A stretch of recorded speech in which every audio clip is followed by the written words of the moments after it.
வைக்கக்கூடிய பேஸ்ட் இருக்கக்கூடிய பிளாஸ்டிக்கும் ஒரே பிளாஸ்டிக். அதாவது எந்த பிளாஸ்டிக்ல எந்த பொருள் வைக்கணும்ன்றது இருக்கணும். அப்ப பிளாஸ்டிக் பாருங்க, நினைச்சு பாருங்க. அப்ப அந்த பிளாஸ்டிக் வந்து ரொம்ப நச்சுத்தன்மை கொண்ட பிளாஸ்டிக் எல்லாம் இந்த மாதிரி ஹார்பிக் அந்த மாதிரிலாம் வைப்பாங்க. அப்ப கோல்கேட்டும் இதெல்லாம் வச்சிருக்காங்க. ஒரே நம்பருடைய கோல்கேட்டுக்கும் ஹார்பிக்கும் ஒரே நம்பர் தான் இருக்கு. நீங்க வீட்டுல எடுத்து போய் பாருங்க. அது போல ஒரு கிரீன் கலர்ல ஒரு டாட் வச்சிருப்பாங்க. மற்ற பிளாஸ்டிக் பாக்கெட்ல எல்லாம் பாத்துட்டீங்களா? அப்படின்னு என்ன இருக்காது, ஹார்ம்ஃபுல். கிரீன் கலர்ல ஒரு டாட் வச்சிருப்பாங்க. இன்னொன்னு வந்து கிரீன் கலர்ல இந்த ஷேப் மாதிரி ஒண்ணு, ட்ரையாங்கிள் மாதிரி ஒண்ணு போட்டிருப்பாங்க. பாத்துட்டீங்களா? ரீசைக்கிள். அந்த ஷேப்புக்கு என்னது? ரீசைக்கிள். டாட் வச்சிருக்காங்கன்னா அது வெஜிடேரியன் கலந்துருக்கு. வெஜிடேரியன் கலந்துருக்கு. அதை கொஞ்சம் நீங்க வீட்டுல போய் பார்க்கணும். சரியா?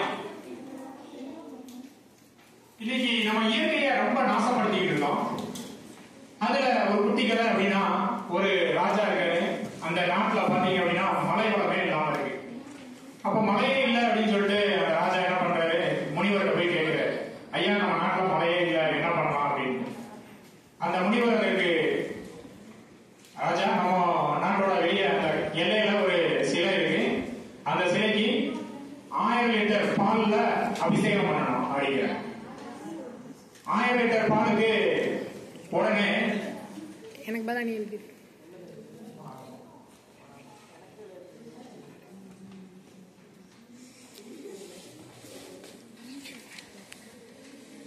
அந்த 1000 லிட்டர் பால்ல நம்மளுக்கு அபிஷேகம் பண்ணணும் அப்படின்னா மழை வளம் நல்லா இருக்கும் அப்படின்னு சொல்றாரு. உடனே ராஜாவும் வந்து மக்கள் எல்லாத்தையும் கூப்பிட்டு விட்டு, இந்த மாதிரி நம்ம ஊர்ல மழையே பெய்ய மாட்டேங்குது, அப்ப மழை வளம் வேணும் அப்படின்னா 1000 லிட்டர் பால்ல அபிஷேகம் பண்ணணும் அந்த சிலைக்கு அப்படின்றாங்க. உடனே 1000 லிட்டர் பால் ரெடி பண்றதுக்கு எல்லாரும் வீட்டுல இருந்து தேவையான பாலை கொண்டு வாங்க அப்படிங்கிறாங்க. எல்லாரும் பாலை பூரா வந்து அந்த கோயில்கிட்ட ஒரு பெரிய அண்டா வச்சாச்சு. அண்டால பாலை ஊத்திட்டாங்க. 1000 லிட்டர் பால் ரெடி ஆயிடுச்சு. இப்ப அந்த பாலை போய் பார்த்தா பாலுக்கு பதில் தண்ணி தான் அதிகமா இருக்கலாம். ராஜா கேட்கிறாரு, ஏப்பா அவங்க பால் தான் கொண்டு வந்து ஊத்த சொன்னேன், தண்ணியை கொண்டு வந்து ஊத்திருக்கீங்க, பாலவே காணவே அப்படின்ட்டு. என்ன பண்ணிருக்காங்க அந்த ஊர்ல இருக்கிறவங்க எல்லாம், ஒவ்வொருத்தவங்களும் சுயநலம். எப்படி பால் கொண்டா சொல்லியிருக்காரு, இந்த பால் எதுக்காக நம்ம கொண்டு போக போறோம், நம்ம நாட்டுக்கு மழை பெய்யணும், நம்ம நாட்டுக்கு தானே, நம்ம போய் சும்மா கொஞ்சம் பால் ஊத்துவோன்ட்டு ஒருத்தர் பால் ஊத்திருக்கு. இன்னொருத்தர் என்ன பண்ணிருக்காரு, பால்ல கொஞ்சம் தண்ணியை ஊத்திட்டு போய் ஊத்திருக்கு. இன்னொருத்தர் என்ன பண்ணிருக்காரு, தண்ணியில பாலை கலந்து கொண்டு போய் ஊத்திருக்கு. இன்னொருத்தர் என்ன பண்ணிருக்காரு, தண்ணியே கொண்டு போய் ஊத்திருக்கு. இது எது கூட நம்ம கம்பேர் பண்ணணும்னா இயற்கையை அழித்துக் கொண்டிருக்கிறோம். எப்படி? குப்பையை தனித்தனியா பிரிச்சு கொடு, குப்பையை எரிக்காத, குப்பையை யாருக்கு கொடுக்கணுமோ அவங்க கிட்ட பிரிச்சு கொடு அப்படின்னு நம்ம சொல்றோம். நம்ம என்ன பண்றோம், இது என்ன கவர்மெண்ட் என்னத்தையாவது சொல்லிட்டு போகுது, நமக்கு என்ன வந்துச்சு, இதெல்லாம் நம்மளுக்கு எது பிரச்சனை வரப்போதா, நம்ம எரிச்சிருவோம் அப்படின்னு பக்கத்துல போட்டு எரிச்சிருவேன். பிரிச்சு கொடு அப்படின்னாலும் பிரிச்சு கொடுக்கறதுக்கு எல்லாம் இருந்தா அந்த பால்ல கலந்த தண்ணி மாதிரி தான் நம்ம இருக்கும். நமக்கு என்ன வந்துச்சு, நம்மளுக்கு பிரச்சனை அவனுக்கு பிரச்சனை தானே. சோ அப்படிலாம் இல்லாம இயற்கைக்கு எந்த ஒரு கேடும் விளைவிக்காமல் நாம என்ன பண்ணணும், இயற்கையை காப்பாற்ற வேண்டும். அதுக்குதான் நீங்க எல்லாருமே இங்க வந்திருக்கிறீங்க.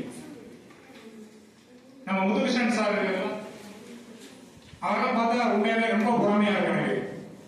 அவர் ஸ்கூல்ல டீச்சர் வேலை பார்க்கறத விட அதிக நேரம் போன் பேசிக்கிட்டே இருப்பாரு. நாங்க கூட என்னப்பா டீச்சர் வேலைக்கு வந்துருக்கீங்க, நீங்க இவ்வளவு நேரம் போன் பேசிக்கிட்டே இருந்தீங்கன்னா டீச்சிங் லைன்ல எப்படி கான்சென்ட்ரேட் பண்ணுவீங்க?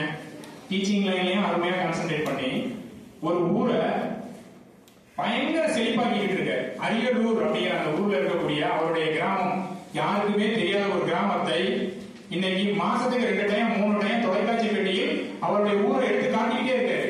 இங்க எத்தனை பேர் கிராமத்துல இருந்து வந்திருப்பீங்க? கை தூக்குங்க. கிராமத்துல இருந்து வந்தவங்களாம் உங்களுக்கு எல்லாம் நல்ல ஆப்பர்ச்சுனிட்டி இருக்குப்பா உங்க ஊரை டிவியில காட்டுறதுக்கு.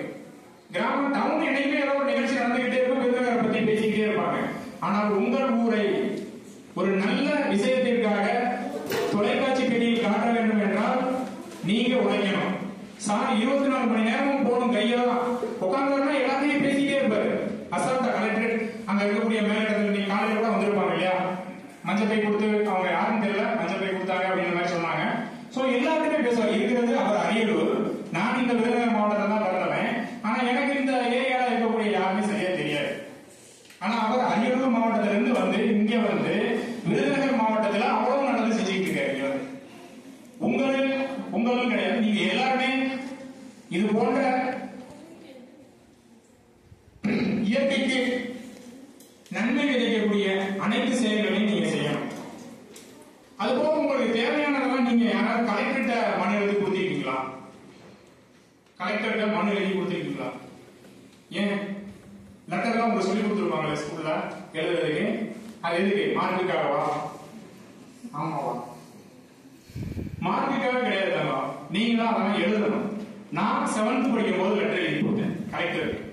எங்க வீட்டு பக்கத்துல ஒரு போஸ்ட் மரம் என்ன ஆகுது, சாயிர மாதிரி இருக்கு. அது எல்லாருமே பேசுவாங்க, நம்மளுக்கு தமிழ் சார் சொல்லி கொடுத்துருக்காரு லெட்டர் எழுதுறது எப்படி அப்படின்ட்டு. அப்படின்னு நான் என்ன பண்ணேன், அந்த லெட்டர் எழுதி கலெக்டருக்கு வந்து திங்கக்கிழமை மனு வந்து வாங்குவாங்க. கொடுத்தேன் வந்து விருதுநகர் கொடுத்து அடுத்த 2 நாள் தான் சரி பண்ணேன்.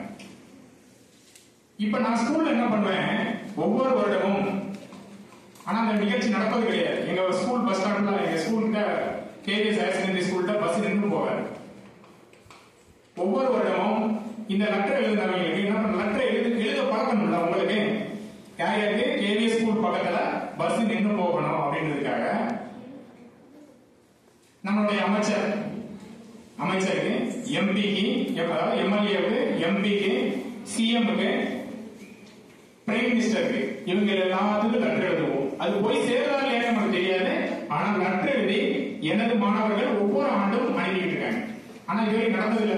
போன வட்டம் தான் நம்மளுடைய விருதுநகர் எம்எல்ஏ சொன்னாரு, நீங்க நல்லா கொண்டு வந்திருக்கீங்க தம்பி, அதை நாங்களும் ஆராய்ச்சி பண்ணிட்டு இருக்கிறோம், ஸ்கூல் பக்கத்துல பஸ் நின்று போகணும். இது ஒரு சின்ன விதை, சரியா? நீங்களும் உங்க ஊருக்கு, இப்ப நான் சொன்னது ஒரு சின்ன, உங்க ஊருக்கு தேவையான விஷயங்களை நீங்க முன்னெடுத்து நடத்துங்க. 4 பேர் கேள்வி கிண்டல் பேசத்தான் செய்வாங்க, யாரும் வேற வேலையே இல்லையாடா அப்படின்னு. அதெல்லாம் கிடையாது. அப்படி பேசினத கேட்டு மயங்கி போயிருந்தா முத்துகிருஷ்ணன் சார் மாதிரி வந்துருக்க முடியாது.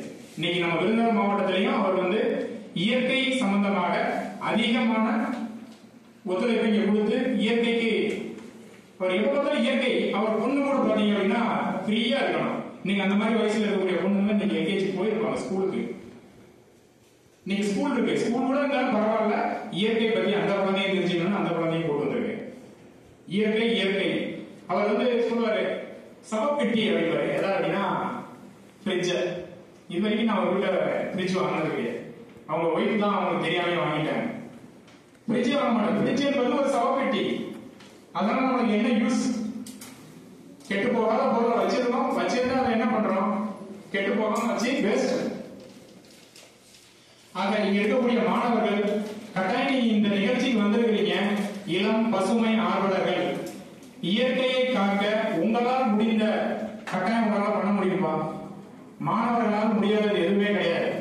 நீங்க ஒன்றிணைந்தீர்கள் என்றால் கட்டாயம் உங்க ஊரை நீங்க ஒவ்வொருத்தங்களும் இயற்கை தொடர்பான நல் விஷயங்களுக்கு நீங்க பயன்படுத்தினீங்கன்னா, இப்ப இதே மாதிரி எல்லா டிஸ்ட்ரிக்ட்லயும் நடக்குது.